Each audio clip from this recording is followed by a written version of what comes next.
Ever. Yeah. Are we ever ready? No, we're never Nope. ready. We're just winging it, basically, at this point. Yeah, that's like our podcast. Hey guys, welcome back. Before we get started, don't forget to grab a ticket to our conference May 2nd through the 5th, Grafton, Illinois, Secret Space Conference. It's going to be a lot of fun. It's right around the corner, less than 3 months away. If you want to come hang out, come meet all the speakers, do some sky watches, bonfires, live music. It's going to be amazing. So come join us. Tickets are available at secretspaceconference.info, and all that information is on the website. Any questions you have are most likely answered there. Live stream tickets are available if you can't make it in person. It's coming up right around the corner, and there's so much to talk about with this subject, not just the SSP, but just ufology in general. So much going on right now. It's becoming confusing, actually. And that's part of the reason we wanted to bring Dan on the show, Dan Willis. He's actually a returning guest. We've had him on a few months ago, and we got into some interesting stuff. But this time we're really going to get into some interesting stuff because we're going to try and make sense of everything that's going on right now. We have conflicting narratives. We have, this soft disclosure BS narrative that they're trying to push. And we're going to go back and kind of try and make sense of things, start in the early days and talk about what we know, what actually happened, because this limited hangout disclosure we're getting right now from the DOD and, all the US government, it's all just, they're just going in circles. They're not getting anywhere. So we're going to try and break that down today. Welcome to the show, Dan. Okay, great to be with you guys again. Well, it's a good, important topic. Right. Yeah. Right. There's tons. Dan and I have been talking off camera, and I was like, wow, this guy's incredibly researched. You impressed me with some of the stuff you shared with me. And it's fantastic that we have somebody like you out there connecting all the dots and, challenge and asking the hard questions. And we're trying to come to, what we can best describe as the truth with indicators and what you call indicators and just connecting the dots. So I don't know, what's it looking like to you? Well, how many people really have the luxury or the time to dedicate to researching all this stuff? Research all the witness testimonies, all the documents. Most people are just trying to function and survive on this planet, much less, do the due diligence. So on top of the programming with this kind of stuff that most people don't believe it's real anyway. Yeah, and the dark elements take full advantage of it because they know that a lot of people, they go through their school education. They pretty much know what they know because of what they see on television, and through generational indoctrination, they can manipulate the masses, the perceptions of move the entire populace toward a hidden agenda that everybody isn't aware of.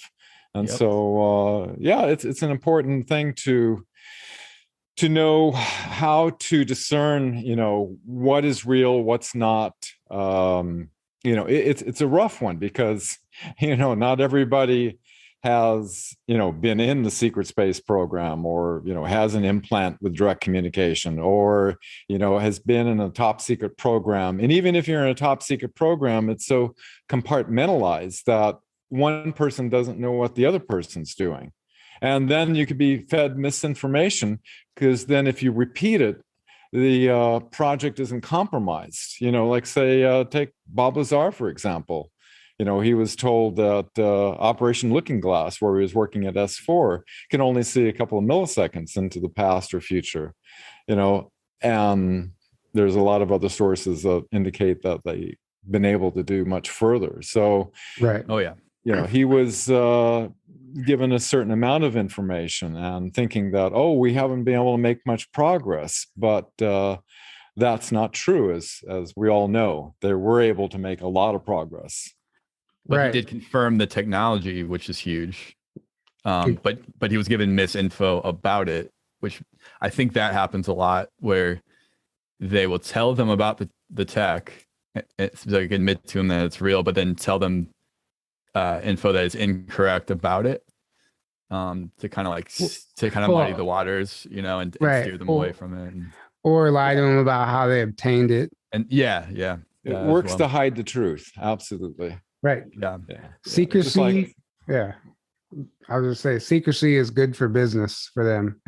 And Oh, yeah. and transparency isn't. So it only makes sense that everything's going to operate in secrecy.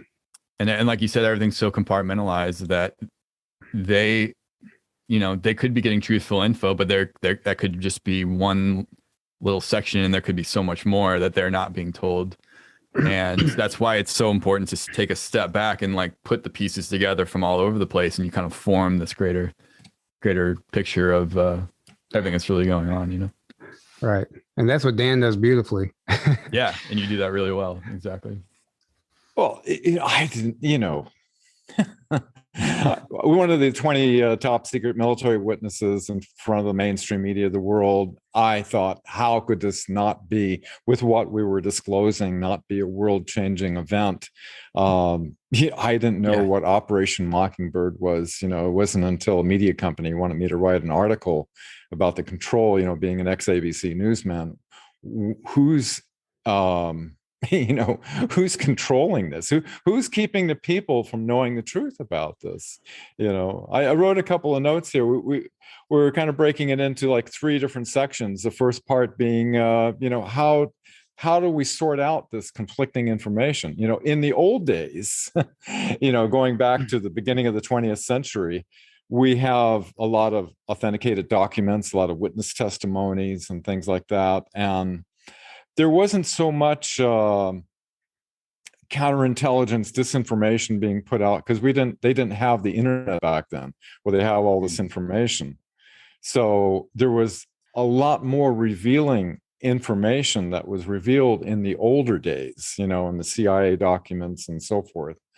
And I petitioned the CIA back in 1992 or something. And I got a huge stack of papers from the CIA, and I went through them all, looking at all the stuff. It was real interesting, some of the stuff, because they let some stuff slip out, through the whole thing. Mhm. But nowadays, although they've released a whole lot more, because obviously they're wanting to awaken the public to this reality, but for their own agenda. So anyway, a few notes here on what initiates somebody to do research into this. Like, a lot of people intuitively feel that something's not right with this. You either have a sighting, you had a contact experience, a paranormal experience, or you were involved in the government or military, and you had direct knowledge, and you knew that the public wasn't being told, and you wanted to find out the truth for yourself. And I had no until I went to Washington and testify. I'm just busy with my life like everybody else. I had no wanting to spend a lot of time and researching. But when a media company out of Hollywood wanted me to write an article on the control of media, I gladly accepted, because I wanted to find out what happened. Why was this not a world-changing event? Why aren't we using anti-gravity? Why aren't we using all this advanced technology? Why are we still using nuclear, oil, and coal? Why aren't we using zero-point energy? And so what I did was I looked for collaboration over multiple indications to point to this hidden reality. You can't come to an absolute conclusion due to the compartmentalization. And I'm just looking at some of my notes here. I'm trying to be more, but I put down a lot of just imagine the unimaginable. Just imagine, what if we didn't win World War II? And what if the Nazi SS fully escaped and planned to infiltrate into the US with the help of the banking elite and hide their operations by using what's called full spectrum dominance, controlling the public's perception over multiple generations to move forward on a New World Order agenda through generational indoctrination, so that if in the future, the American public would have no idea that a domestic enemy is slowly moving forward on an agenda that is totally against the American people. In fact, we're in the midst of a psychological warfare right now with the mainstream media as its primary weapon. If you're unaware of this, you could be unknowingly giving your consent, which could be against your well-being, to support their plan, which is, reducing 90% for their New World Order plan. And so that's kind of where we're at right now. And that, as you research, you start to find out that is an unimaginable truth that has happened. And that, 1946, the Rockefeller Foundation rewrote the history of World War II that totally hid the Nazi escape and infiltration, the connections with the occult. And so they have controlled our education system since then. Operation Mockingbird, as you're aware of, controls the media. So our perceptions have been manipulated to hide this truth. And the extraterrestrial issue is the key to unlock this. Mm-hmm. Because if you look into that particular aspect, it is when it unlocks the whole hidden reality that's going on with this. Right. And and they've hijacked our history, which therefore hijacks our future. So if we're never going to get anywhere if we don't know the truth about where we came from and about who we are. And that's, that's been their game, right, this whole time.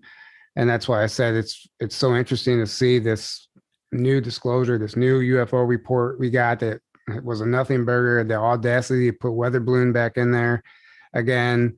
All this inconclusive stuff. And then it's like they're trying to rewrite history yet again. Forget about all these events that we know about. And at the same time, it's not just the limited hangout disclosure we're getting from the mainstream, from Lou Elizondo and all those guys, but we're getting conflicting narratives within the UFO community outside of that. And it gets very confusing. And if you're just new to this, it's really hard to know what to believe, what not to believe. And that's why I want to talk about how to find, what indicators to look for, how to really find your way and navigate through all the BS. Yeah, what I found is in my own quest to try to understand this, when the media company wanted me to write an article, and I titled it, "Who Controls the Agreed Upon Reality Through the Mainstream Media, and Why Do They Fear Disclosing the Truth About the Extraterrestrial Reality?" And I was already aware of, we were 20 witnesses willing, each one of the state are willing to testify under oath, penalty of perjury, breaking national security oaths. We were backed by over 500 military intelligence witnesses. So I was very aware of a lot of these testimonies. And so in my quest to understand what happened, I went back through the 20th and up to the 21st century of a timeline from 1900 to present day. And then I started plugging in documents that were authenticated in the timeline of events. And then I started plugging in these witness testimonies. And when you have multiple witness testimonies and documents over an expansive time, the probability in order to fake that becomes fairly low. In this research, you can't say for certain anything. All you can say is that you have certain indicators that point to a higher probability.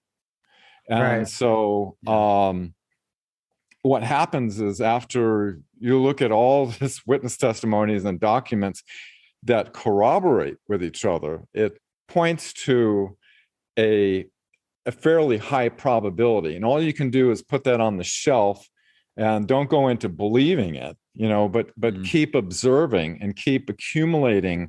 And most people don't have the time to do this, thank God there's people like Dr. Michael Salla and others that are, spending full-time research ever since, the university fired him because he was inspired by this event. And the university didn't want him to be researching that. So now he spends full time. Exopolitics.org, highly recommend the site. my site, my online notes are at thewebmatrix.net. It's just chronological. It's not a professional site. It has references, so you can look up the documents and so forth. It's not complete by any means, but there's enough information there that can help somebody who's just starting out to just look at it. Oh, wow, look at the sequence of events that happened. This happened, and this happened, and this happened. And it starts to form that hidden reality that's been hidden. Right. Yeah. And we're going to uncover that tonight, live with Dan Willis. What's funny is we titled this episode "Our Poor Hijacked Planet." I was talking to Dan one day, and I asked him a question, and he just sighed. He went, "Our poor hijacked planet." And I started laughing. I was like, "That's so true. That's so true. It'd be a great name. It would be a great name. It would be a great topic of discussion." Because that's really what it comes down to. Like, we're in this mess because of the hijacking that occurred years ago. And I know sometimes we can sound like a broken record talking about this stuff, but we can't forget about this stuff either, because they are literally trying to rewrite it. And yeah, go ahead, Dan. Oh, I was just saying it's so important what you're doing, both of you, what you're doing, because the more people become awake and aware of this, the more is the chance to transform this situation. I was a kid in the 50s. I was thinking, oh my God, year 2000, we'll have anti-gravity cars and go to other planets and all this stuff like that. And we're still driving in internal combustion engines, Same engines. Most of us. Same Right. tech. Yep. Right. Well, they got to, I don't know if anyone watched the Super Bowl. I didn't. But I did see some of the commercials. And every commercial, was a car commercial. Every break was a car commercial for a new electric car. And it might seem like a good thing, but there's, and it's just, apparently it takes a diesel generator to run a charging station for an electric car. So you're still using gas. Yeah. And the energy, I've heard the energy it takes them to, so like for Teslas, like to mine the lithium for it is actually way more anyway than the energy you're using for like a normal car. So It's actually even worse for the environment. The only factor in everything.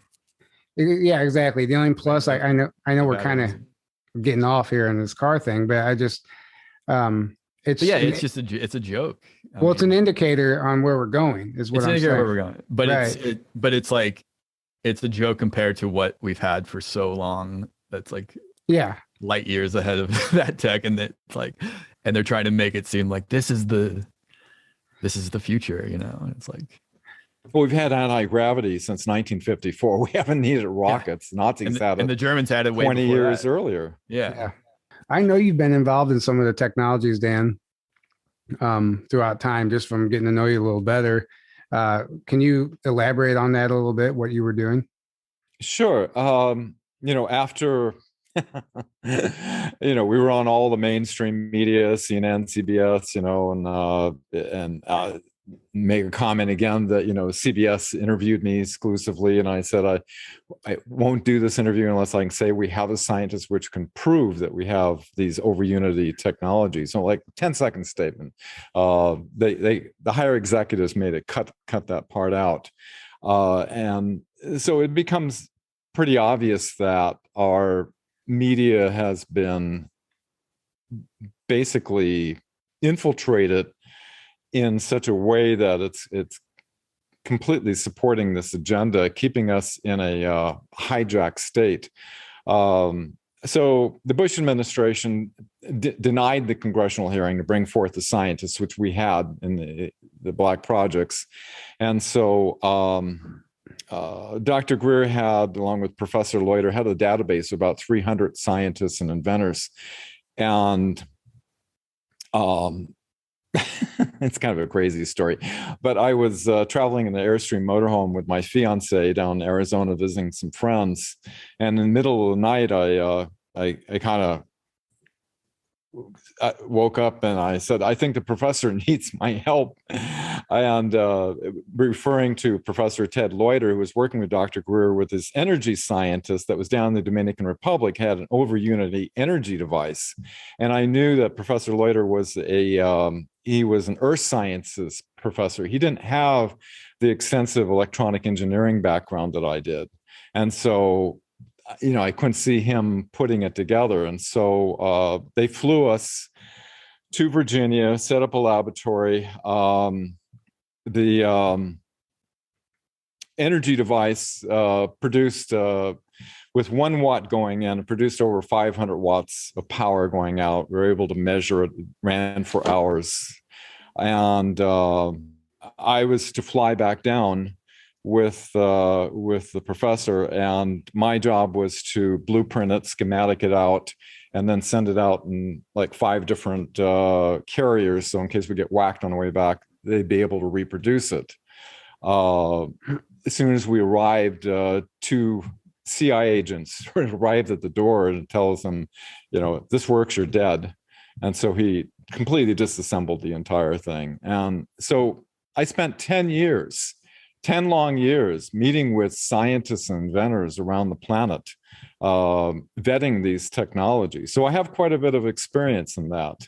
I worked with the Bedini brothers, who mysteriously died, one day, for many years. He was like a modern day Tesla. He was able to, he studied all of Tesla's patents, and he had a number of patents himself. Was able to pull the radiance to charge batteries that acted like a radiant reservoir. So there's been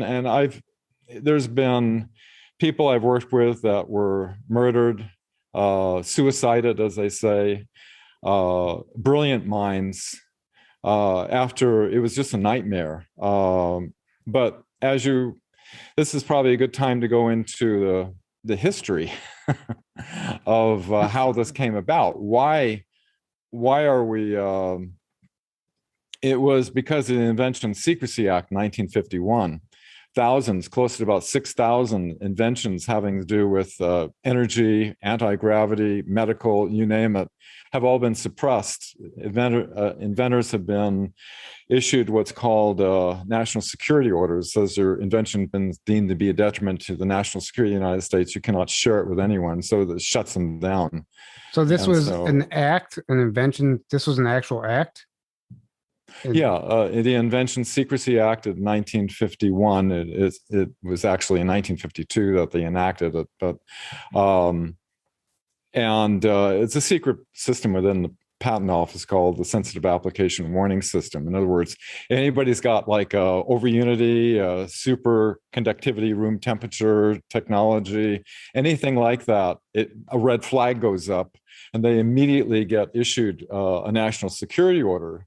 And so they can't share it with anybody. And so it's kept our poor little planet hijacked because of this national security order, which it's across the board. You're talking about not only anti-gravity and free energy, but medical breakthroughs. Yep.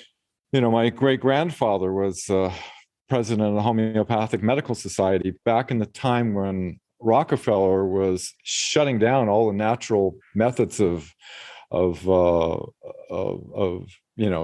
modalities, that was putting them out of business, calling them quacks and stuff like that. And so there a huge amount of financial resources, they were able to then control the education of doctors. People like Dr. Rife, who discovered that all the cells in our body have a particular frequency they oscillate, and that the bad cancer cells, for example, have a particular frequency. He had 16 terminally ill cancer patients. This is back in 1934, that he was able to cure all of them. But the guy who put it together, they poisoned him, and the papers were all lost. Dr. Max Gerson, who cured my mother of cancer. My mother lived into her 90s. He came out with a book, The Cure for Cancer, and he was strychnine poisoned. Then his daughter shared a story with me that he finally published his book, but got a much heavier dose of strychnine. It's killed him. American Cancer Society published his death that he died of, cancer. And so we have this criminal, corrupt medical system that back in 1946, when after the Nuremberg trials and Project Paperclip, they brought over all the Nazi doctors, 1,600 of them, into the CDC at that time. Mm-hmm. And as William Tompkins, one of the U.S. Navy witnesses, says, they infiltrated in not only into aerospace like NASA, but in pharmaceutical corporations, of which they're in their control at the highest positions today. So when you put together the whole picture of the infiltration story of before the end of the war, they had a plan. They knew they were going to lose, the war. When we won the war with Germany, but the Nazis fully escaped. They had a plan called Weltanschauungskrieg. I got to pronounce it correctly. My wife will get on me because her mother knows German really well. Yeah, nice. But it means worldview warfare. They plan to control our perceptions for generational indoctrination. They control history, control education, control the media, control the entertainment industry, control NASA, control pharmaceutical. They basically branched out, and they didn't do this alone. Hitler was financed by I.G. Farben. And the corporations that were broke from the Nuremberg trials, which established, after the horrendous crimes of the Nazi doctors, the informed consent principle, which is still applicable today. They broke it into the common names of, all the companies you see on your TV set that are advertising all the time. I'm trying to be really sensitive about what words I choose, because we're in enemy territory here with the social media. Yes, we are. Let's look at a little bit of our second part. We're going to look into is a history of UFOlogy, what we know, and what can be proven with documents and witnesses. Right. Well, real quick before we move on to that, as far as the technology goes. We're kind of getting into the good stuff, and I know we can't because of censorship. But let's just get into that, and then we can go back to the history a little bit. I'd like to go into like the some of these technologies that we hear about used in the secret space program, bed technologies, regen tanks, all this stuff. What do you think the likelihood of that stuff existing is? Well, as you know, I have both. I worked with the government for many years in electronic engineering, and the broadcast engineer. I have an extensive electronics, normal physics background. I also have a background in paranormal,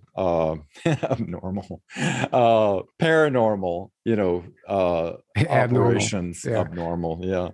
I worked with IBM's top scientist. A genius. He had hundreds of patents, and he, after having a paranormal experience with plants and crystals, he opened up a laboratory, which I assisted him with, called Psychic Research Incorporated. We did some amazing cutting edge stuff, and I had quite a bit of experience working with these unusual technologies. So I have kind of a blend of both worlds. And so I sort of perfectly fit in for this project that he recruited me into, in a way that was a camera that came out of 1950s called the Delaware camera. It was patented in Paris, France in 1955. 1,000 photographs were made with it. Recently did a show talking about, I saw Alex Collier talking about the Andromedas, saying how these med beds that all these people who have a 20 and back experience all claim to experience like missing an arm or leg or whatever, and it's like regenerates it, using this holographic technology. And so when I saw that, I thought, oh my God, this was something I worked on. Yeah. And so this camera could, it was a radionic camera. It means it's a extension of consciousness. It's like a tuning fork for the mind. It's like an extension of the operator. And this thing, stood several feet tall. It had chambers which had sound oscillators in it, which you'd put like a drop of blood, or it could be like a hair or something, because you can take any aspect of your body. Like say, if I took a hair from you, Tyler, in that hair is the holographic whole of your entire body. Every single part of your body is within a fractal of that. And that is entangled anywhere. You could be on Mars, and I could tune into that. And it's kind of how the new communications, I think I saw this advertisement on the National Science Foundation about quantum communications, where they're going to use entanglement to communicate vast distances. So anyway, this camera, you would attune to the person's DNA frequency. The chambers would oscillate, and it's like the information was piggybacked, I guess you could say, I'm using non-technical terms, onto the sound waves that were being reflected up into a chamber. And these energies have both acoustic and optical characteristics, and the sensitive emulsion on the photographic plate, the silver emulsion, would capture this three-dimensional hologram that's in 3D. It's being projected in space, and only capture a slice of it to be able to see. Now, he was able to take a drop of blood from a woman that was like 50 miles away that was pregnant. He was able to tune into the fetus that was inside of her. And this camera had a time spiral that can move backwards and forwards into time. In other words, they were able to progress it forward and see the different levels of progression of the baby's development in the photograph. So this was a real thing. Thousands of photographs were made. You don't get a patent unless it works. And this substantiates what Alex Collier was saying, is that he was told by the Andromedans. I don't have any Andromedan connections, but he basically said that they called it a camera, is what he said, and that it takes a holographic picture of you, and in that picture, you have birth to the present, your whole it goes all the way the whole back timeline. back to the moment of conception. And what they're able to do is take slides of time, just like this camera is able to tune through time, through the holographic field, assemble the ones where the body's optimal, put that together into one new picture, and then broadcast that or project it holographically onto the person. And the person, Randy Kramer called it a dominant harmonic overlay that or something to that effect that causes the healing. Like you have, I think he said it takes like a matter of hours to say you lose your arm. It would take just a matter of hours. It could regenerate your arm. And so this is like advanced technology that our corrupt medical system has withheld from humanity, where, in other civilizations, they live hundreds or thousands of years. The average lifespan is only about 78 years old on this planet. And just nothing. Nothing compared to ETs. I mean, the way it should be. Yeah. ETs, and if you want to take it one step further, just biblical figures, people in ancient times, everyone was living thousands of years, Why do we stop at 78? Exactly. Yeah, my project with this was with my electronics background, is to, it's just a pain in the butt. Every time you have to put a new slide, and then you have to develop it. You have to do this thing. What we wanted to do is, from 1950s to 1980s tech electronics at the time, make it real time, so we could view the hologram, the holographic projection rather, in real time. And so that was the project that I worked on. This is back in the early 1980s. Right. And just imagine where it's at today. Yeah. It's exactly. You probably wouldn't even recognize the technology if you looked at it now. Well, this is, the stuff when we're working on it is primitive compared to what they, I mean, you can imagine millions of years in advancement, they have this technology. Also, in the secret space program, they have what's called the replicators, where you can make a cheeseburger and a chocolate shake that's exactly the same every time, because it's in the memory, and you just pick out what food you want or whatever you want to create, because everything is oscillation. Everything is frequency, vibration, frequency and vibration. And the camera substantiated that, because they did an experiment where they took a small amount of lead, tuned into the frequency, and oscillated that with the oscillators. And what happened is they measured it before and after, and it grew in mass, which means that it precipitated out of the ethers the material in order to create it. And this is no doubt what the ETs do when they create ships. They actually manifest this out of the ethers of space and imbue it with its own consciousness. Wow. Our poor hijacked planet. Right. I mean, just thinking about all that stuff, because we know internally, we know deep down, it's just an intuition there, direct knowing that it exists. People like you have worked on it. We've talked to so many people. People have literally lost their lives trying to disclose this stuff. And, here we are just doing, whatever we can, a podcast discussing this stuff that we may or may not get pulled down, but it's absolutely incredible. I think what you were privy to, and now that you're able to share that, because we have whistleblowers coming out verifying the exact technology that you were working on. And there's no doubt in my mind that there is a future in this timeline where we will finally start to see that. And, that's what we're all fighting for right now. Yeah, it's a whole different world in 2022 than when I was talking about this in 1984. Yeah, no kidding. Before we were born. Right. Have you seen any, do you pay attention to any new technologies being released right now? Have you seen anything that even looks close to like we're on the right track? Oh, I'm seeing these quantum batteries coming out. It's like there's a leaps and bounds in the battery technology happening.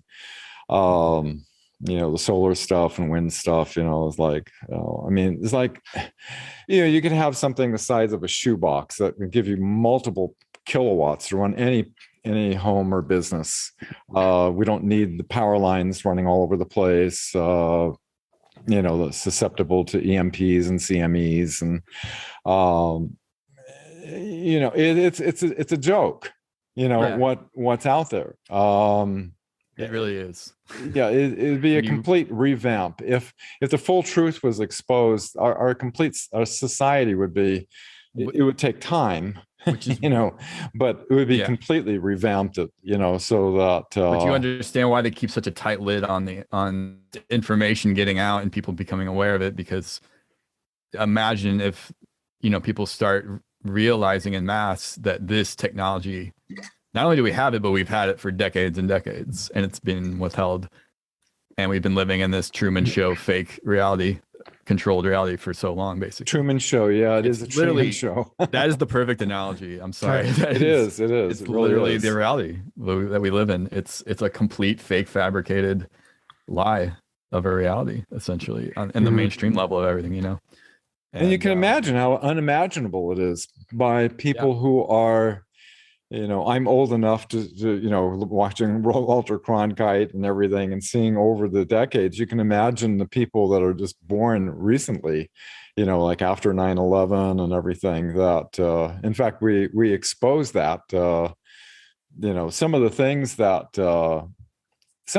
we expose. I don't know if some of the people aren't aware of some of the things, is that there's a list of few things that I think are important. Proof that our legal government is being denied access. In fact, if you look at the progression, and I'll just go a turbo through some history that we know in the UFO things. 1933, Nazi got help from people from other worlds, also known as reptilian Draco or whatever you want to call them. Yep. 1944, the Nazi had an infiltration plan. 1946, Admiral Byrd is defeated in Antarctica by using Nazi advanced craft. 1946, Rockefeller rewrote the history, controlled education. 1946, also Operation Paperclip infiltrated. 1950, Operation Mockingbird, controlling our perceptions with Alan Dulles in charge of that. Also, he was MJ1. 1951, Invention Secrecy Act, suppressing technology. 1952, they did a Capitol flyover, which we know about that Nazi craft, to intimidate our leaders. 1954, this is a major thing. Eisenhower had a first contact with the Galactic Federation.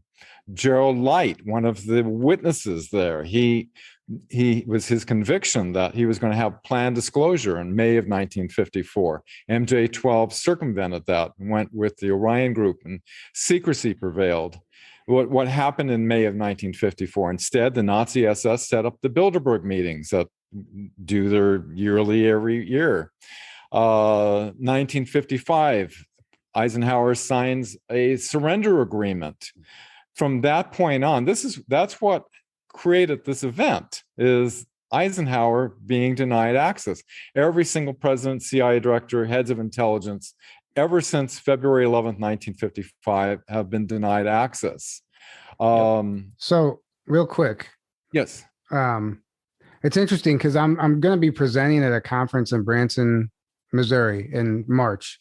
And I'm doing a timeline of ufology history, just exactly like you're doing. And there's a lot of dates that you have in there that I don't have in my presentation, but then there's a lot I have that you don't have.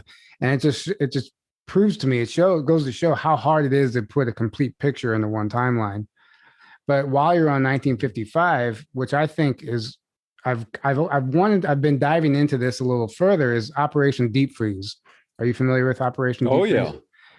And so that was 1955, and where basically the United States collaborated with all the other countries, including Germany, flew down to the South Pole they were to monitor Antarctic weather systems or something like that. Story. Yeah. We were all joining forces to go down there and monitor Antarctic weather systems and whatever the glacial movements and all that shit. That's what they told us. But that's what they told us. Yeah. Then that's still, I'm pretty sure that's still going on. That never stopped. Why did all those countries have to go and unite in the South Pole? Think of the sequence of events that happened. Eisenhower loses control, signs an agreement in February 1955. 1956, Operation Deep Freeze happens. Who's down in Antarctica? The Nazi base with their secret space program, which William Tompkins with the 29 Navy spies were trying to get information on. Mm-hmm. They were basically, they didn't have the industrial might of the United States. And so we were getting supplies and things down there. The corporations were working with them. IT&T was part of that. And so Operation Deep Freeze was it's my belief it was a cover story in order to facilitate the Antarctic Germans down there. Then in 2017, the JFK files get released, which reveal that Adolf Hitler was alive and well in 1960 when Eisenhower flew down to Bariloche, Argentina for environmental, things. Right, but exactly where Hitler was, yeah. Right. So, it's a matter of piecing together the information. You wouldn't know that until the JFK files got released, later. But then when you look back through time, that's why it's important to take note of all these different elements. The only thing I'm not sure of the date, is it's either 1957 or 1958 that President Eisenhower, after he lost control, he set up a secret executive order for a U.S. Marine Corps Special Intelligence Section that would act as an institutional safeguard in the future. And it's speculation, okay, possibly the internet posts that happened between 2017 and 2020, which we can't say the 17th letter of, right, because he really had an issue with that one. And the very first post, though, John Durham is assigned. And then in the very last post, or next to the last post, the last final word is just one word, Durham. So we have John Durham behind the scenes. Hopefully he's got, all those hundreds of thousands of sealed indictments and all of the good stuff. Hopefully something will come through. Some people say it's a psyops, but I don't, it doesn't. For what purpose would this be to educate the public?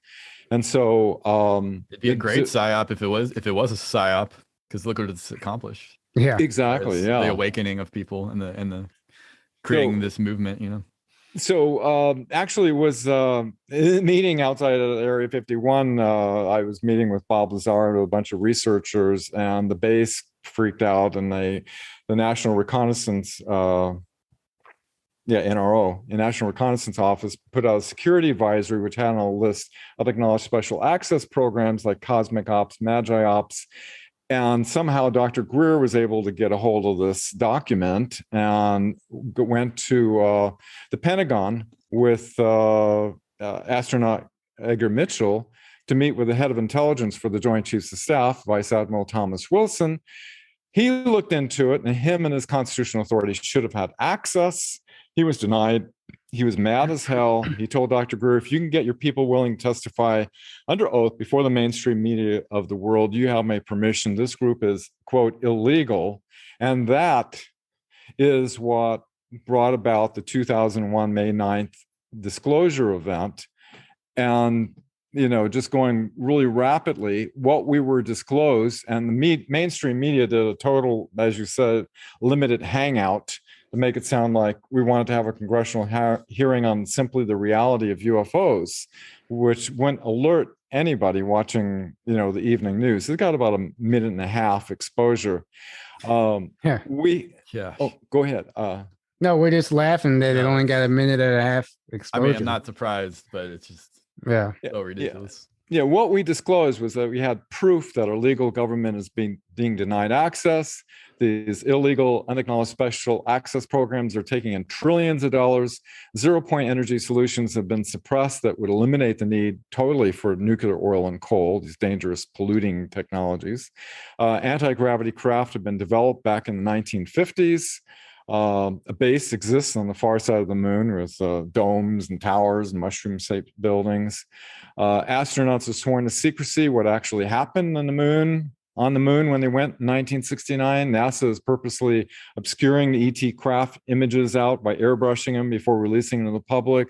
Donna Hare, 57 different ET species have been categorized. There's way more since 1989. Clifford Stone, ET craft have shut down our nuclear ICBM bases. Robert Salas, U.S. Navy reporting spacecraft coming out of our oceans, planned future false events, and terrorists being the next. And by the way, Werner von Braun on his deathbed, everything has fallen along exactly according to plan of these false flag events that they had.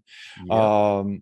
And the next one coming up was terrorists, which we know what happened on 9/11, just 4 months afterwards. Exactly. And with the next one being rogue nations, which we had Iran and North Korea, followed by asteroids and alien invasion.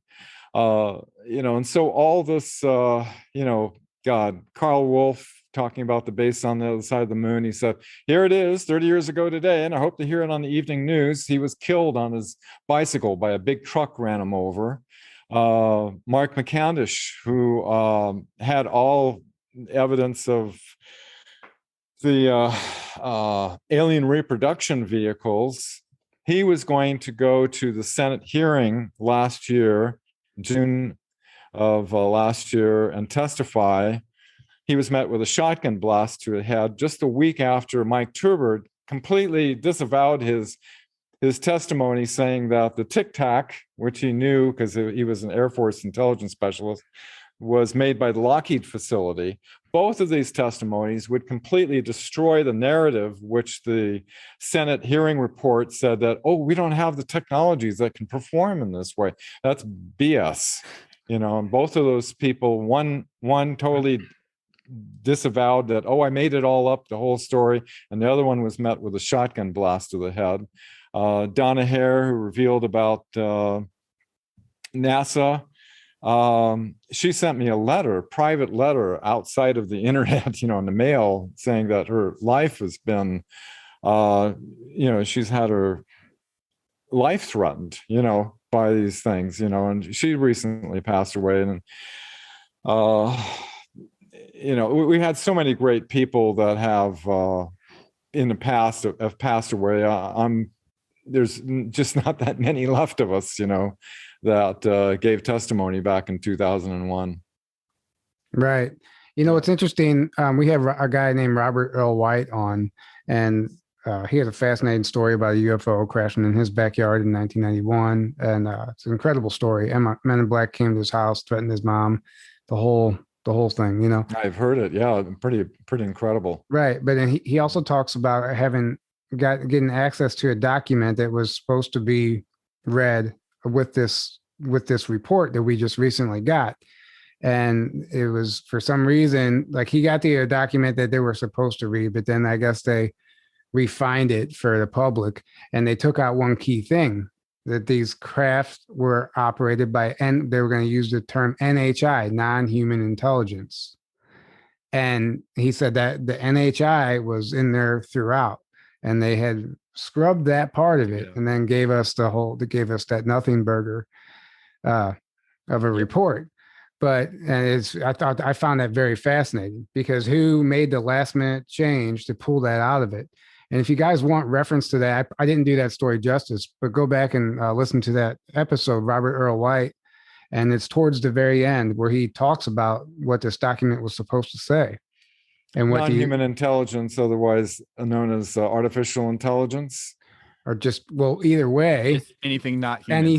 Human. But in the report, or extraterrestrial, the report says the limited amount of high quality reporting on unidentified aerial phenomena hampers our ability to draw firm conclusions about the nature of the intent of UAP.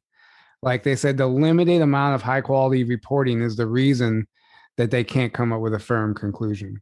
Like, that is literally the most in your face bullshit lie.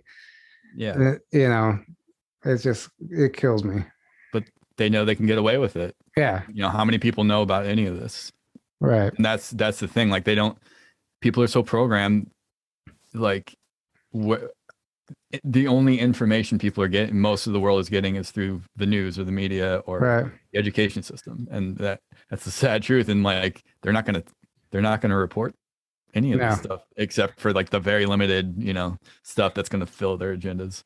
Right. The next, so you really have to just become your own information hunter and like look for, but like we were talking about earlier, how many people have time for that, or have even the desire at all, exactly, to do that, because of the programming and because they don't believe any of this is legitimate anyway. But luckily that is changing, and the consciousness is raising, and the internet's a big part of that. And hence the rampant censorship in recent years that I feel like they've seen that, and they're kind of freaking out. So they're like, they probably tried to control the whole internet, but they can't do that. So they're censoring left and right, and the fact checkers and everything else, kicking people off platforms. We've had it done to us with multiple platforms. Thank goodness to you guys, though. You're coming out going somehow. You're moving on the journey of the truth, with all the people you interview. I mean, you're getting quite an education from so many different perspectives. So you have quite a database in the back of your head to pull from, and you're thinking, when you interview somebody new, it was like, oh, this correlates with this correlates with that. Maybe there's some more of a higher probability of of this being a reality. Or or the Exactly. opposite, or the exact opposite. You know, we might hear something Right. from one person and this person, but then another person comes along and like, well, that's not what this person and this person are saying. So where's this coming from? We get a lot of conflicting info Yeah, too, and which is interesting. which is Yeah. I think it's a beautiful position for us to be in because we get to see all sides of it. And it keeps us from jumping on any bandwagon of belief. You know, it really keeps us neutral, and it Yeah. allows us to move forward, grounded without getting emotionally attached to things. And that's probably the most key right now because everybody's starving for information right now. They're starving for a positive narrative, whatever the case might be. And as soon as something that they like, as soon as something that they hear that they like, that fits good with their timeline that they want to see, they'll grab it, even though They grab onto it, and that's the truth. Regardless if it's true or not. And they don't need to vet that because it fits what they're looking for.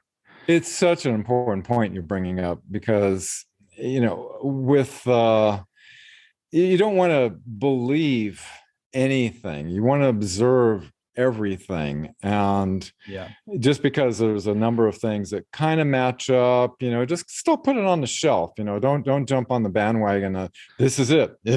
I got it. It's because we're all of us not. It's as simple as that. How do you know for sure? Yeah, we're all getting a pretty good glimpse of what the big hidden picture is. When you research enough, the big hidden picture, it becomes pretty obvious. There's been an infiltration. Obviously, our poor little planet has been hijacked in every way possible to keep us in this retarded state.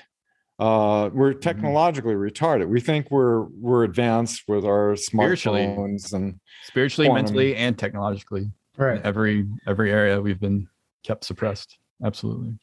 But it's almost like they affect each other because like we were talking about earlier, people don't have time. The system is literally set up to keep us using all of our time and energy working a job, usually a job we don't like, just trying to make money to survive and support our families, feed ourselves and our families.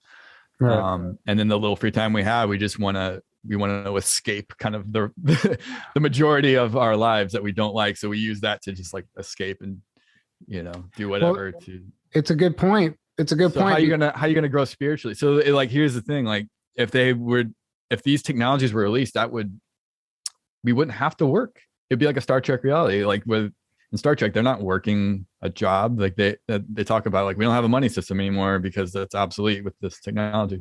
Well, exactly that. So we would be spending our time doing what we truly love and what we want to be doing. And we'd have time to grow spiritually and to come together and, it'd be a beautiful reality. There'd be no reason for war, like. Right. I'm with you on that program, because if it's true that, they detected a galactic tyranny in a timeline 350 years in the future because the Nazis interfered with our evolution, that there's a prime directive, Galactic Federation has come in and cleaned out the Draco Orion groups. So now we only have the Earth elements to deal with, and it may be that John Durham's dealing with that. We may come out that all the stuff gets exposed, and the deep state, or whatever you want to call them, they have a lot of different names. All get taken down. My God, what an incredible world! We wouldn't have the corrupt medical system that's making money off of killing us, and energy wouldn't be an issue. There would be so much abundance, for, fresh organic food, medical technology, so much, artificial intelligence in a good way, the factories, replicators can produce things, we'd have a lot of free time. Starvation, everyone on the planet could be fed and have access to clean food and water and shelter, which is the sad reality is that a huge chunk of the planet doesn't even have those basic needs. Right. Well, the thing is And too, like it's people say, well, you could just start your own garden. You could do that. Yeah, but you can if you have time and if you know what we're doing. We're never taught how to properly garden in we're not, school. and that's for a reason. I'm seeing it now in programs. Gardening's being added to some of these like alternative programs. But um, think about like if you had the time to garden, but you But don't even have then, you'd have to have a massive garden to provide all of your food, because like a lot of right, people have a small garden. Like we grew up, we had a small garden, but it'd have a few things, but you'd right. still have to buy all kinds of. Well, what I'm getting at is it's designed so you don't even have time to do that. Like, Yeah, and Exactly. even that is like time consuming. Right, Exactly. So right. it's like Exactly. Yeah. the last thing they want is us to be self-sufficient and not have to rely on the system. They want us to fully have to rely on the system because that enslaves you to the system. It's pretty simple, That's They want why us- along several decades ago, as soon as I, made some money with the internet, I came up, bought some property, and, I've been for over 20 years now. My wife and I, we've been living off the grid, completely independent. We grow our own food, produce our own power, have our own water. We have no bills, so to speak, so we don't have any heavy overhead to take care of. So I can imagine everybody could live that way. If I could live that way, everybody could live that way. I mean, there's plenty of land. You can imagine if we had anti-gravity craft that we don't need roads. You can populate remote places in the planet. You could have heating, cooling, you can have all the power you need, you can grow your own food. If there's a population issue, there's other planets, there's plenty of planets. And we could be adding several hundreds of years onto our life by regenerating the age effects that happen on this planet, due to the toxicity and, just normal. I think stress is probably the biggest thing that ages people. right. Totally. Yeah. And disease, cause of disease too. Yeah. 100%. It's all energetic, somebody even suppressed trauma, suppressed emotions can lead to cancer. I mean, because that energy, that emotion is an energy and it essentially becomes a parasite. It's a poison. And then when it finds a place to reside in an organ or whatever, and that's where these cancers come from. A lot of times there's such an energetic component to there that we're just not taught about.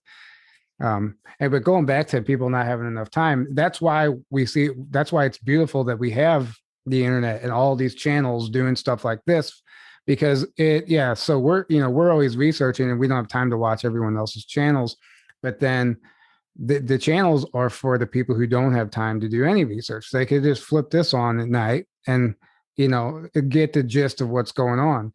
And so that's why it's important that all of us are doing what we're doing right now, because a lot of times it's like you get to a point like, come on, man, like when is this going to be over? Like how much longer? But we have to, it's not just about what we want. I'm the same way. Yeah, I love watching a video and just listening to somebody tell their story, what's going on. I have a whole bunch of books that I need to catch up on that I want to read, but I'm finding it's kind of rare that I have time to sit down there and go through several chapters, especially when it's sunny and nice out. I want to go outside. So we can all relate to the rest of the public that way. Absolutely. Right. Going back to what we were talking about, all this confusing information, you really put me in my place the other day. And whenever I was in a good way, I messaged you. I was like, man, what's going on? We got different information coming in, blah, blah. I'm like, what if this? I was kind of, triggered by it. And then you were just like, it doesn't even matter. you were just really like, doesn't. None of it matters. Like, and I was like, wow, like, thanks for keeping me sane. Not like you were like ignorantly put me in my place, but you know what I mean? Like we all need that reminder. It just reminding you. Yeah, it was a great reminder. I was just like, yeah, he's so right. Like, why am I even, it just hit me. I'm like, okay, I can move on with my day now. But it's true. Like a lot of the stuff, it doesn't matter Like we all have a common goal here. We're at a point now where these details don't matter. Like how much is getting information about the Galactic Federation right now actually helping us? How much is that, whether if it's true or not, like how much is that actually helping us? We have a common goal we're all striving for right now. And there's things that need to be taken care of before, we need to know those minute details that may or may not. A lot of times matter. that comes from a place of fear. The ego loves, wants to have control over what the future holds and what's going to happen. And that's coming from a place of fear. So it's like, if you're always living in that place, you're always going to you're going to be addicted to the info and want to know every single detail of what's happening and what, all that, which there's nothing wrong with that. But there's a point where it's too much and you put your whole hopes into the info and figuring out exactly what's happening. But here's the thing, we're all creating reality. Well, we're all a part of top this. of it. Think separate. of the psychological challenge that I'm old school, with receiving secret reports, in official Navy positions, going to the Chief of Naval Operations, classified documents that shows the Navy's aware of these flying spacecraft coming out of our oceans. Now it's like common knowledge, right? Yeah. This is 1969. I was receiving a message. So this is more believable, especially the witness testimonies that are talking. But now, ever since the year 2000, you've got all these people having total memory recall of unimaginable technologies. You can imagine the stretch of imagination to think, oh, they took somebody when he's 17, recruited them on the moon, 20 years in space, age and time regressed them back to the point of enlistment, so they didn't even know what happened, erase their memories, and they're living along 20 years in this timeline, and all of a sudden they're having total memory recall, and then they're starting to pop out all over the place. For the average person to imagine that they have technology to put on another timeline to age reverse you, and then you have, the latest people, with implants of communication devices that connect to the Galactic Federation, that's kind of telling what's going on in the solar system, that we have no idea what's going on in Ganymede and on the moon and Mars and everything. All over the place. You're right. We have no idea. And so we've got these new sources of information, which are harder to wrap your mind around and to believe. But when you research through the history and you find out that, my God, they did have anti-gravity craft way back then, and that the Nazis did produce bases on the moon and Mars, and that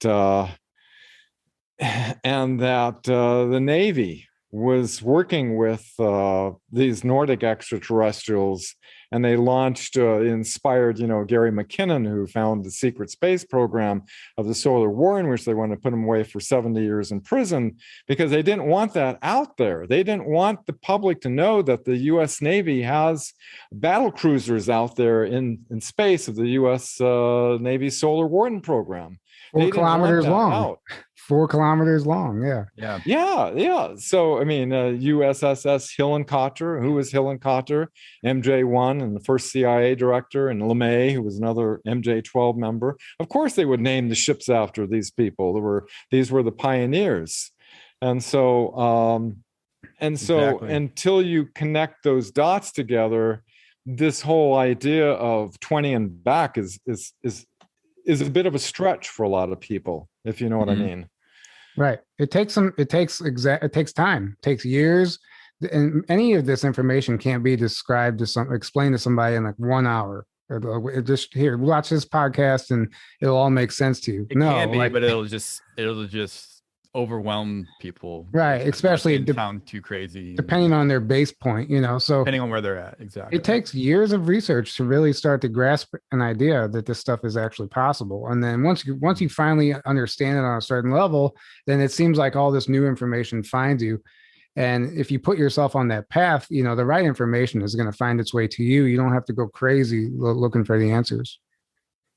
Exactly. like Ben Rich said, 1993, anything you can imagine, we already know how to do. We know how to take ET home. We have the technology, this back in 1993. So you can imagine, but I have a positive outlook on this whole thing because, thinking about the Artemis Accords and everything like that, what they've been doing is, the Nazis believe in slave labor, which they used down in Antarctica, and they continued on and Moon and Mars and elsewhere, like Tony Rodriguez, on Sirius he was. and so forth. The slave labor is like a common thing. And it's interesting, in 2015, Obama wrote a Space Act to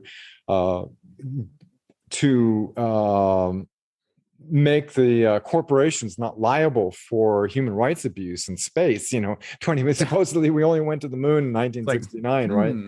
So you look at all these little pieces of information. It was also I think somewhere in that same time era, the British Interplanetary Society brought all these great minds together for a hypothetical situation. What if we had a Nazi dictator on Mars? How would we overthrow him? All these little pieces. If you do a lot of research, you start to see all these little pieces that, why would you do something like that unless something like that was actually going on? Right. Exactly. Just like they had a big think tank for the pandemic, like a year or two prior to it. They had that big hypothetical what if situation, and they all rehearsed exactly what happened. They all rehearsed, what would happen in this situation and what would happen if a virus. They did it with 9/11 right before too. They do it with all these major false flags. Yeah, exactly. And Klaus Schultz does the one with the cyber polygon of a big, and now notice in the news, and they were prepping a lot about cyber attacks, and those posts that we can't talk about a nationwide communication blackout. I mean, you can imagine if they can't spin the truth or censor it, and then the only thing left is to shut down all the communications, because what they're afraid of is we're like a fractal, each one of us, of a larger collective mind. And each one of us affects all of this in the collective mind. And they're afraid that there's enough of us. I don't know, I heard when they get 80% or something like that, who knows, but there's a tipping point. There's a critical mass. 100th monkey effect. 100th monkey, critical mass, morphogenic field. It's all in the science. The science has proven this. When enough of us, and these shows really help, because you've got thousands of listeners that are listening and thinking and contemplating this, and maybe some of them will, go to thewebmatrix.net and look at the notes and references and say, is this BS or is this real? Is he making this stuff up? And start researching some of the other people that you're bringing on. And as they start to research and connecting their own dots for themselves, which is the only way to do it, can't believe anybody out there. You've got to do your own due diligence, and then when you do, you're contributing to this global awakening, which is the avenue of potential transformation to beautiful heaven on earth, which the earth was always meant to be. Absolutely. Amen to that. Well said. What's interesting to me is a lot of this information, believe it or not, you can find on Google. And it's not, they'll be debunking it or not, but if you look hard enough, because when I was doing research for my DuckDuckGo is way better though. Yeah. It is way better. But when I was doing research for my my presentation, I was just curious. I want to see, what does Google say about this?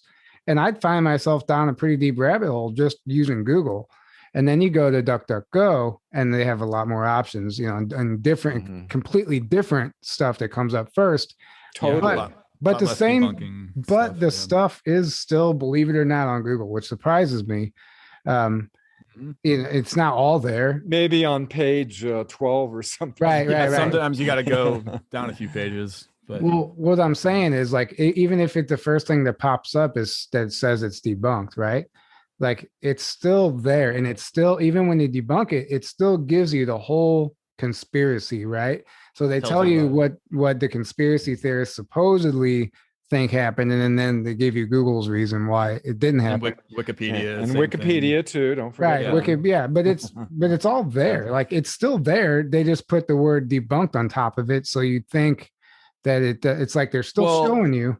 They knew if they just scrubbed it all completely, that would be too obvious. That would be too much. So they're like, all right, we're just gonna manipulate you, debunk everything, debunk. It's not actually like saying something's debunked doesn't debunk something. That's what people need to understand. Right. Like, Yeah. well, that's the power how conditioned we are to just believe everything the media tells us because it's coming from the media. They say something, oh, Q's debunked. Oh, this is debunked. Because then they just whatever reason, and then people go, oh, that's been debunked. And when you actually look into it, dig into it, you're like, wait a second, they didn't debunk anything. They just said it was debunked. Right. Yeah, Google, they make the whole first page of like any basically conspiracy topic. You'll basically get the whole first page of mainstream media articles debunking the thing or saying it's a crazy conspiracy. Most of your listeners are savvy. They watch. They know. It's not reaching the CNN and MSNBC crowd. Yeah. So the thing is that look at Joe Rogan. What's going on with him? It was like disinformation. He is such a threat. Oh my God. Yeah. Right.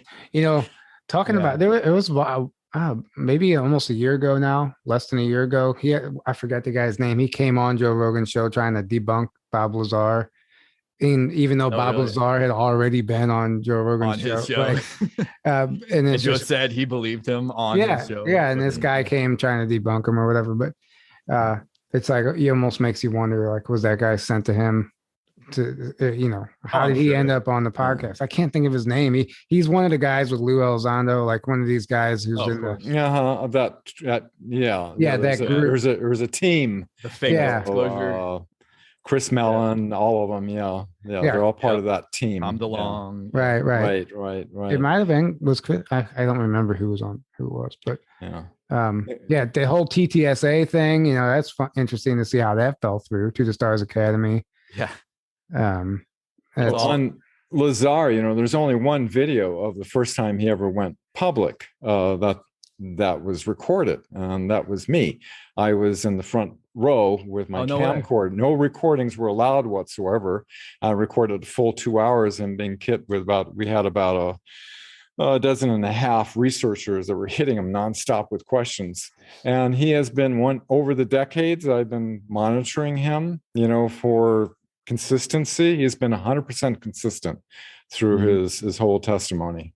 What do you say about, because a lot of people have these little points that debunk him and his story, supposedly, like his the records of him attending the university that he says he attended, because to me it looks like they just scrubbed it.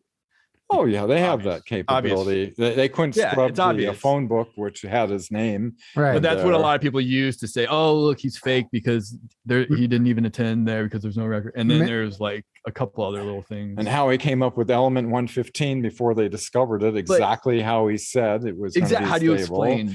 And it was a whole bunch of things. Whole bunch of things that corroborate. Well, if you go to the 1993 timeline on the webmatrix.net, you can see that video, by the way. Oh, that's interesting. Yeah. Nice.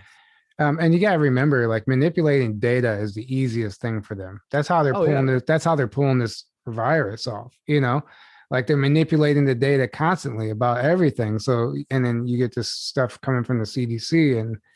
Exactly. And to me, when I heard that actually gave more credibility to him and his story, that they scrubbed where he said he would. Because think about it, if he's fake and he's trying to come up with a convincing story and backstory, why would he, knowingly that anyone could easily go ask for his records at a school, say he went somewhere that he didn't and then look like an obvious, it doesn't make any sense. But if he's legit, that's exactly legit. What you would expect, right? He's totally legit. Well, so to me, that corroborated him more than right. You see his documentary, the one that came out like a couple of years ago. Jeremy Corbell. I mean, he one. explains himself and he explains that whole He does. situation and in his eyes what happened. So if And he got anyone's arrested for something. right. And But anyway, people use if that. anyone's interested in that full story, that you can watch that documentary too. I recommend it. Oh yeah, it's really good. Yeah, when they Yeah, took like you over said. control, you know, they moved all their operations from Wright-Patterson over to Area 51 and S4, and was controlled by the CIA. Yeah, he was part of one reverse engineering project that was working on the Zeta Reticuli craft, you know, the gravity wave amplifiers with element 115 and everything. But they had discovered the anti-gravity torsion physics of the rotating plasma fields, as you know, that, you know, Nazi Germany developed way before. And actually Tesla and Maria Orsic were both, you know, who developed the Viral craft. And Tesla, you know, relayed all this to Otis Carr, who the FBI came in and, you know, just shut it all down, you know, because that's why part of the sensitive application warning system in the patent, anybody has anti-gravity, red flag, you know, they go out and get you. Yeah, they have some kind of technology that I've heard detects it automatically as soon as you start up any kind of anti-gravity. Right. Like they'll be knocking at your door immediately if you power NRO satellites. I was working with one inventor who had an anti matter device that we had to rent a hotel to activate it, you know, because the NRO satellites to see it turn on. Unfortunately, it was a crazy, it's another crazy story. There's like so many stories. So activating it. This is a dumb question. NRO, what is National Reconnaissance Office? Okay. The satellites. Okay. It's an intelligence. Yeah, their little logo is "We rule the night." They control all the spy satellites and everything. One of the witnesses, he would work with the NRO, and he said there's a, you know, talk about conspiracy theories. I said I'm willing to testify under oath that there is a conspiracy theory, and there's like he's seen thousands of documents talking about the UFOs and things like that. Just one of the Mayor Mayhem, I'm trying to remember his name. Anyway, one of the witnesses. Yeah. You know, it's funny because if you go on YouTube and type in free energy device, I just to see, there's tons of videos of people making free energy devices. Making stuff, right. Right. Yeah. It's so easy. Like all you need is like 2 spark plugs, some wire, and outlet and a magnet, and you can basically create a free energy device you can plug your freaking phone into. And it's trying to manufacture one. Watch what happens. But when you start having problems. Yeah, but whenever you try and I guess what they actually are suppressing is so much more advanced than the videos on YouTube. It's almost like they don't care that we figure out this stuff at this point. Right. It's not going to get commercialized. Right. As soon as it tries to get to that level, then they step in. I have one scientist that he developed a small little device, really inexpensive, put out about 300 watts. And he had 60,000 of them made in Japan. He had his cars blown up. He was thrown in prison, received a national security order. And then afterward, he came up with another brilliant scientist. A little box like this was putting over a kilowatt of energy. It was in a clear plastic box, so you could see. I have the video; I can share it with you. And since that time, he's come up with another energy device, and I'm in regular communication with him. The thing is fascinating about him is that remember the Philadelphia experiment? Oh yeah. Where they made the ship. Is there any proof that actually happened? He has the proof. He, in early 70s, he went to the Navy scrapyard, worked with the naval personnel, was made by the Tesla company, had one of the generators off the USS Eldridge that was assigned to that ship. It was all banged up, you can imagine. It was a huge thing at the shipyard, so it was pretty damaged. He worked on it for years. He got it operating, and and the story goes, and there's a photograph. If you go to the 1943 timeline, which is when the Philadelphia experiment happened, it opened up a dimensional portal, and the secretary, she had the presence of mind to have a Brownie Instamatic camera out of her office drawer and took a photo of this creature that came through the wall. You could see its head and its eyes and its arms, and it was telepathically communicating to her, like, what are you people doing? What do you want? Right. And he was yeah. since he did more experiments and was able to open up. He had a cage with a rat and cheese, and he had a 2-inch solid wood chopping block, and he was able to open up the molecular structure in the 2-inch wood chopping block of hard wood, and the rat was able to walk right through the wood and eat the cheese. And he dissected the rat after and found, there was DNA of the wood mixed in with the rat. So, and he says he's been able to reduce this, from the big giant thing that was used on the Eldridge into something small and portable. But he's mostly been working on energy devices, but he's getting up there in age. So he's brilliant, and he can produce multiple megawatts. I'm sorry, of some of this stuff. But and maybe I can get him to have him come on the show sometime. Yeah, I had him once go on the show, and just showing you some of these scientists and inventors. Like this one was this Dutch scientist that I met with when we set up.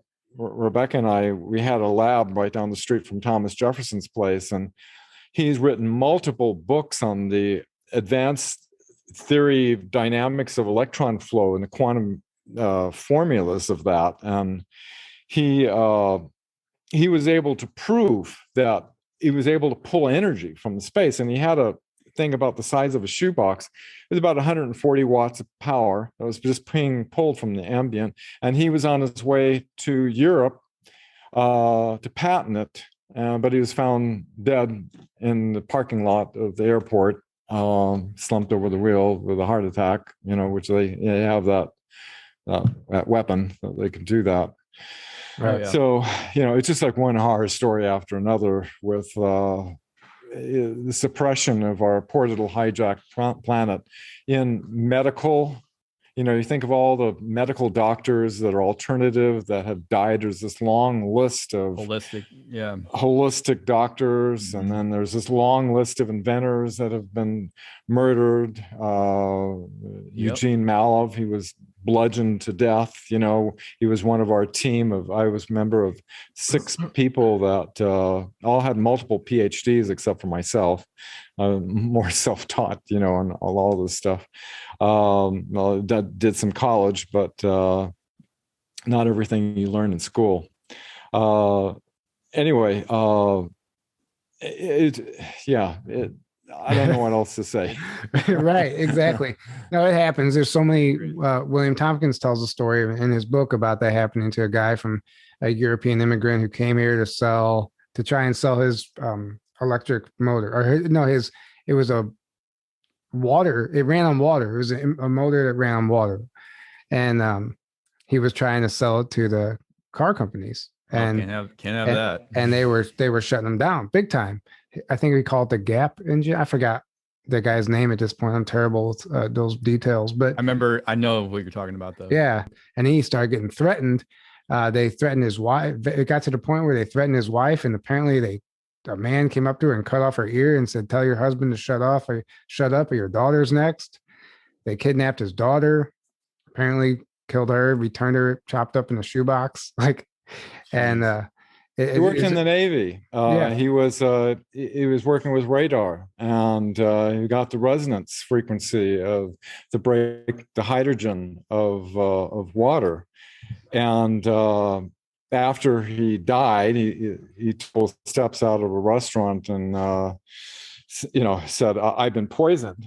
Some kind of botulism killed him, but he was just he had patents and things that he was is putting out, and for the life of me, I'm having a mental blank on his name too. But we worked with him. We Right. worked with the group. Our team was going to put a bid in for all of his equipment, and we were going to, reverse engineer and look into it. But another group out of the UK put a higher bid into it, and they got all the equipment. There was 5 people in that team. All of them had mysteriously died. Right. Well, Oh God, what was his name? it was the Stan Myers. Was it Stan Myers? Or we think that sounds right. Yeah, Stan Myers. Yeah, he was able to run his vehicles on water, and he had. Yeah, but this is, so I'm thinking of a different guy. This isn't. Oh, it's a different one. Yeah, because I know it wasn't Stan Meyer. It doesn't matter his name anyway. Yeah, I'm sure there were multiple. But yeah, so he had a motor to operate the same thing, a hydrogen motor. And what Tompkins said, so this guy, after they cut his wife's ear off and killed his daughter, he somehow found his way to TRW, and they let him run an experiment in the parking lot to show him how there was a whole meeting there. He had to have a extension cord plugged in to one aspect of it just to get it going. It didn't have anything to do with the technology. One of the guys was like accusing him. He's like, "This thing's running on power. If it really works off water, unplug it." He's like, "You can't unplug it right now. You'll kill us. Like it is a bomb. Like this is a motor. There's a lot of energy here." And the guy finally ignored him, and he went and unplugged it, and the thing blew up, and apparently it killed 2 people. And there's this big explosion in the parking lot. And then guess what? TRW hired him after that. And he worked for TRW developing and perfecting this technology, only to have the whole project shut down. He was let go. They stripped the funding, and they basically buried all the evidence that ever happened. That's when William Tompkins found out that TRW, that was their mission. They were owned and operated by Detroit Oil. So not owned, but Detroit Oil had a major share in that company. So they were having TRW go around the country and recruit anybody who was developing any free energy device. They would hire them, have them perfect it, strip the funding, fire the people, and then shut that down and bury it so it never saw the light of day. Right. Instead of killing him, they just hired him. Yeah. Right. Exactly. And they were doing this. Then they were hiring all the best, the most. Tech. Yeah. They were hiring all the most brilliant minds. And they were putting them all under one roof, and they were just developing this insane stuff that later got funneled into the secret space programs and stuff like that. Mm-hmm. But it never saw the light of the day, and they were making Tesla stuff all got stolen and used, right? Since ever since in secret.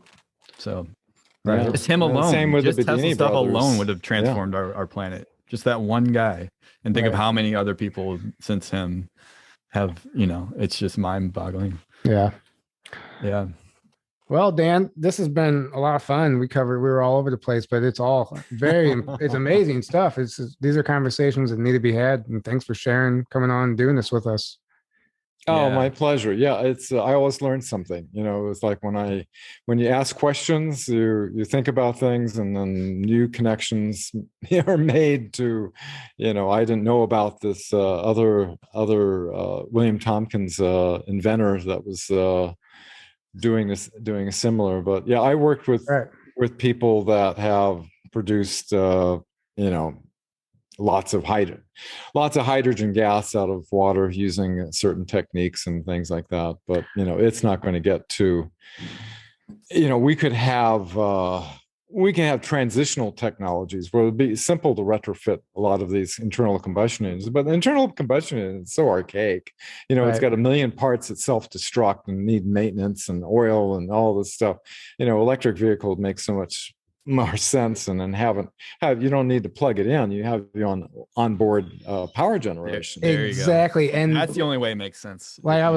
They have those on board. Like I saw a guy on another YouTube video. He connected it to the rear axle of the car, and it was a generator to charge the battery the whole time, so you never had to plug it in. And I was telling my dad about it. He's like, "Yeah, we used to have those on our bikes when we were kids. They had bikes that did the same thing." And like this why they don't just manufacture them, like it's old technology. They could so easily just manufacture electric cars with that built in.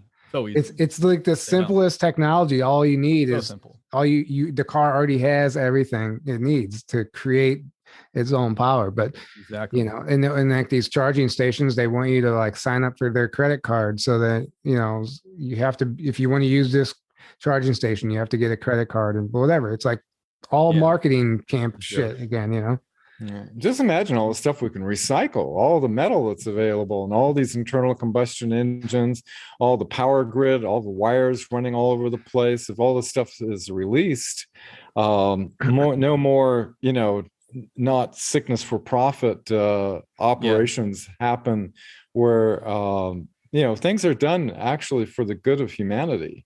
Where you can go to these healing centers if you're feeling out of sorts and get age reversed and heal whatever is going on. I hear they're taking care of the children and the dumbs first, and then it's the military, and then people eventually get to see these, and they're not going to charge anything, which makes total sense. It's the way a health system should be. People should be compensated that are operating these devices, but my God, we could have plenty of we could clean up the environment on the planet. We could have maybe like the other civilizations do that are advanced, have like a high council of noble beings that are not all corrupted and bought and paid for, that direct the future of our planet. I mean, we could have like this an incredible world that's kind of hard to realize when you watch the evening news, because you look at it's all this scary dictator type of stuff going on, and you can see the agenda, but it's kind of encouraging because it's leaking out all over the place. They're getting exposed left and right. Well, this is what the end. This is what it looks like. This is what it's going to look like. This is what disclosure is going to look like. It's going to be messy. It's going to be real messy for a while. And I don't, we all had this like great vision at once, like what we all wanted it to look like, but it's like, we're seeing it for what it is now. And it's pretty soon it's going to be like a finger pointing frenzy. Once this stuff starts getting leaked, no one's going to want to take responsibility for it. You're going to see branches of military pointing fingers at like Lockheed Martin and stuff like that. Everyone's going to be putting the blame elsewhere because everyone has blood on their hands and no one wants to blackmail themselves. So trying to disclose this stuff gets really messy, and it's not going to be pretty from here on out. I think the percentage of Washington that would be taken down is so the percentage is so high, that there wouldn't be anybody left practically. It's also so infiltrated and so corrupt. You can imagine over the decades, with ever since they infiltrated in, and this is not the Nazis were highly advanced and very highly organized.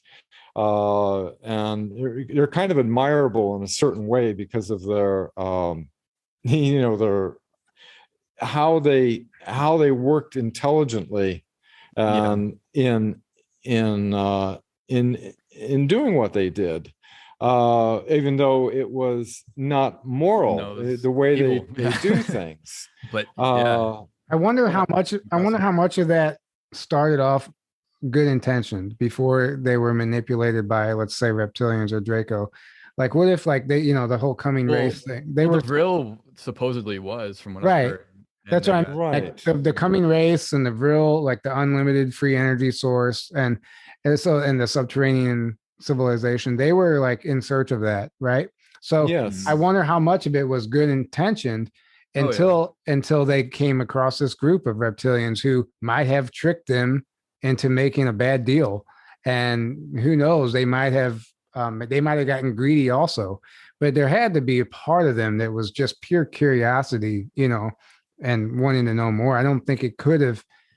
I just don't want to. I guess I don't want to believe that it was always ill intentioned, because humanity, there is people are good hearted, The disease is the corporations. The corporations are like this. If you there was a movie called The Corporation, and it went into analyzing if a corporation was a human being, it would be like a psychopath, because its sole purpose is the bottom line for its shareholders to make money in the most efficient way possible, regardless of more, morality.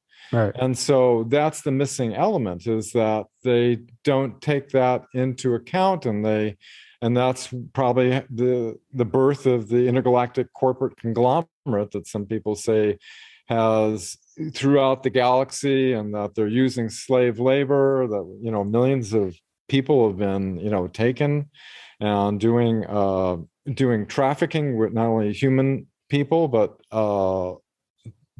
the technology with all these different races.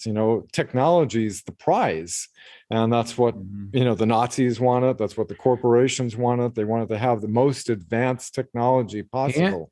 And like Tony Rodriguez says, the DNA. He said DNA is a currency also. Yeah, and it said so. It's technology and DNA. That's part of the reason.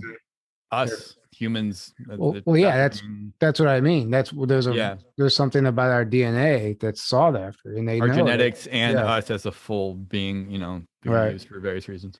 Well, I've heard other races are like super impressed with humans because we're literally living in a poisoned environment in all aspects. The water, the air, everything. Like there's we can't get away from it, if we're part of it.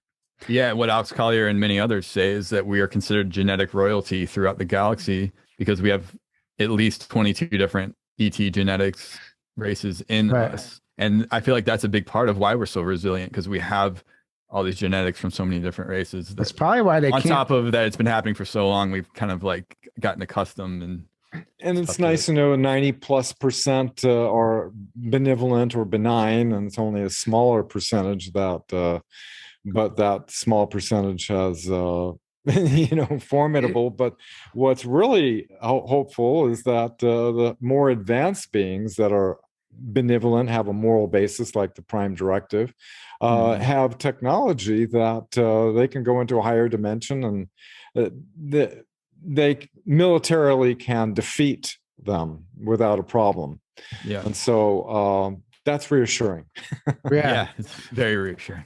It's probably why they don't show up, because we're so poisoned down here. We're used to the poison. We've adapted. But some of these races, some of these species, if they were to come here, honestly, like this environment is very toxic and it could kill them.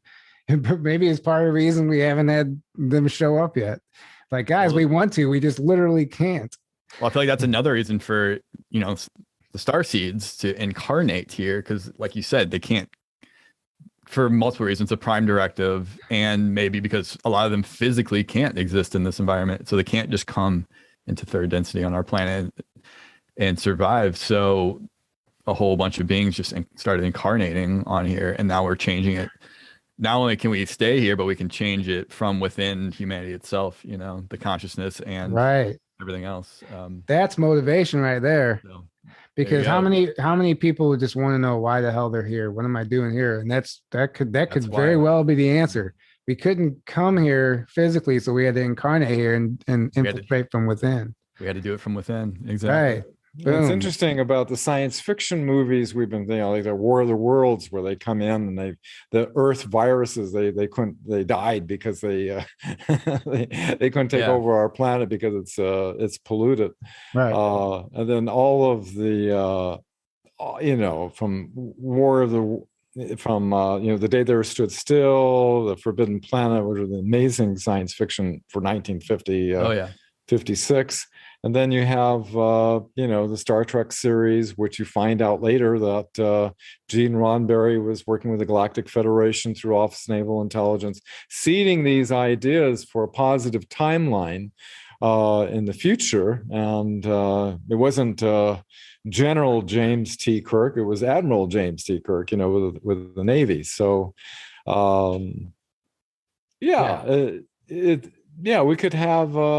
we could have a Star Trek future, and I believe we're going through the growing pains of moving into that. And thank God, there's more people waking up, because that's what's going to push it over the edge, where we realize that we've been bamboozled, hoodwinked, Yeah. and that we can take back our planet. Yes. One Yes. star seed at a time. Exactly. It's true how they get, we always talk about how movies are influenced and stuff. I'll say this and then we'll wrap it up. But I was watching this documentary on G.I. Joe, actually. Nice. And they had G.I. Joe with, it wasn't selling because they're like, well, look at everything else. Everybody else has somebody to fight, has an enemy. We're only selling this one toy. We're not selling something for this toy to fight. No And bad guy. And they had this guy come out of left field with this idea of Cobra, the Cobra and this whole alliance. He had all these details, this whole thing. And the guy, he goes, it always was strange to me that he just made this up. It's almost like, and he said, it just didn't make sense that he just made up this enemy and had all this stuff. Almost like this guy came into the company knowing something, giving them information. Because if you watch G.I. Joe now, the disclosure, even in the old cartoons, is insane. Oh yeah, it's absolutely insane on YouTube. Yeah, it is. Yeah. But this guy came in with this idea for the enemy Cobra, which is snake, reptilian, whatever.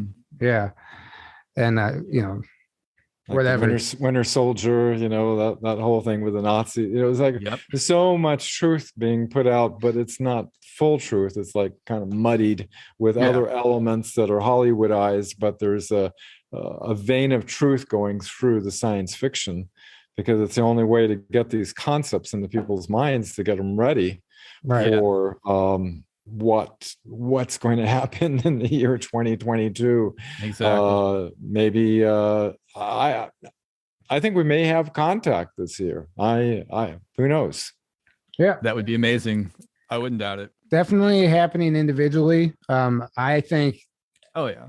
Everything is fair game now. I would expect anything is possible this year. After the last couple of years, literally shit's showing up in the sky, then people aren't even blinking anymore. We're just ready for something, so I wouldn't be surprised if we got some sort of event like that. Things are heating up right now. That's for sure. Yeah. Yeah. All right. Well, I lied the first time, but this time we are wrapping it up. False ending. Right. Great chatting with both of you guys. You too. Fully knowledgeable, and keep up the good work. We need even though it's like preaching to the choir, it's still important. Get it out there. Constant reminders. Yeah, exactly. Constant reminders, and remind everybody once again your website, where they can find you if you have anything coming up. I have nothing coming up. I don't do anything. I do a show. I don't do nothing for money. I just want to help my small part in, service to humanity, to help. Every little voice helps. Thewebmatrix.net is my non-professional online notes, which has references, and use it as a jump board to check out other sites like Dr. Michael Sala, exopolitics.org. He's doing a lot of incredible getting into the things that other people don't want to get into, the more conservative UFO people. Right. There's ridicule that comes with anything, Galactic Federation or SSP, and major ridicule. And rightfully so, because it is fantastical and out there. Yeah. But that doesn't, when you do your actual research and listen to these people's stories, it all, things line up and it makes sense. And right. Sometimes you take a risk, you take a gamble. Yeah, absolutely. It's a gamble because that type of information, no matter, you're not going to get evidence or proof for some of these testimonies and stories. And you're just not, and you're not gonna get video and photos and of people, which makes it dangerous for infiltrators, because they know there's no way to prove this stuff. So that's why it's like somebody could come in with a narrative and you wouldn't know the difference because you can't fact check them, but you can, indicators and corroborate and see what fits and what doesn't. But just always keep your head on a swivel nowadays, Yeah, there is also collaborating indicators that help point it out. I was listening to Tony Rodriguez talking with Elena, and her background with Egyptologists, and talking about the Illuminati kid saying, I was a pharaoh in a past life and I killed this other king. And there's no records of that, but she had access through her Egyptology to be able to find the pharaoh who actually shot with an arrow or something and killed the other king. So he got a little bit of substantiation there. So these little tiny bits kind of add up, about the JP and the Ark. She got ahead of time, and there's little bits and pieces that other people are putting together. A lot of people think, well, maybe they're all conspiring together to create this story, that create this false. And what's the motive there exactly? Yeah, but I don't rule that out of the realm of possibility. I mean, anything's possible, but when there's really no motive. There's a motive. There's a motive because popularity, I guess you could say, or whatever. Oh, yeah. The truth isn't getting thousands and thousands of clicks and views and all this stuff and books and merchandise. Like what I'm saying is when you get the cracks. What I'm saying is when you get the same info coming from so many different places. But that's how a perfect psyop would work. Like if you're not going to use one person. Like that's why I'm saying it's not just that easy. We really, really have to step back and try and get our own communication. Well, even then you don't 100% believe anything. But to me, it's if there's one body of truth, what you would expect to happen is it would pop up in different forms with different people. Right.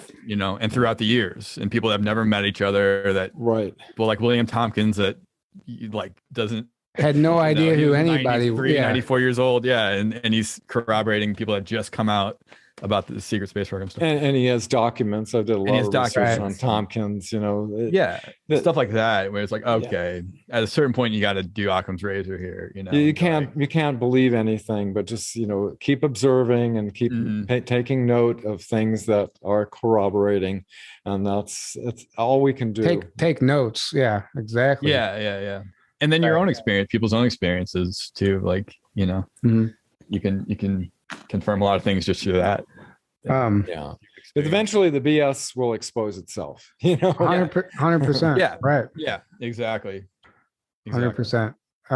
So good joining you guys. Yeah. We got to wrap it up. Yeah. No kidding. We're never gonna stop talking. Guys, one reminder once again, come hang out with us at the conference. It's going to be a lot of fun. We're really looking forward to it. Some great speakers, some great whistleblowers there, and it's going to be fun getting them all up on stage together and having a panel, and let's bounce these ideas off of each other, see what fits, what doesn't fit, and figure out what the hell is actually going on.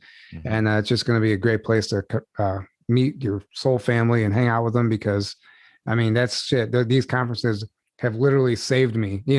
If we don't get to go be around all our, people or frequency every once in a while, we go crazy. So, we look forward to that. And hopefully we hope to see you all there. And thanks again, Dan, for coming on. And I guess until next time, have a great night, guys. Tyler, Aaron, on the journey to the truth, you guys keep on moving forward to it. Right. Exactly. Good night, guys. Oh, we will. Thank you. Yeah. Bye-bye. Thanks.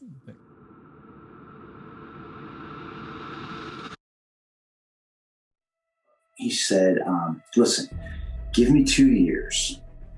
You'll never want to come back. You'll have the adventure of a lifetime, and nobody will know you're gone. You get deployed at 17 and a half. And now I was deployed from the New York Athletic Club. And we got actually deployed right out of the locker room from, you get beamed up to the ship, and then the ship takes off and you're gone for 20 years. It's a very hard pill to swallow, but that's exactly how I experienced it. I was taken at 10 years old. I was taken and I was worked through several black programs. I was privately owned in the beginning. I did six or 7 years on Earth. That's when all the stuff for the programs began for me. Specifically, the tracking that they had been doing since I was a kid, it followed me all the way through the military. And at that point, when I got to Diego Garcia, that's where I was taken off planet. Kind of opened that floodgate for me. And then all of these recalls started coming in, and I was just like, oh my gosh. And the way I was describing it, she's like, I've never had this with a client, but you're describing a parallel life right now.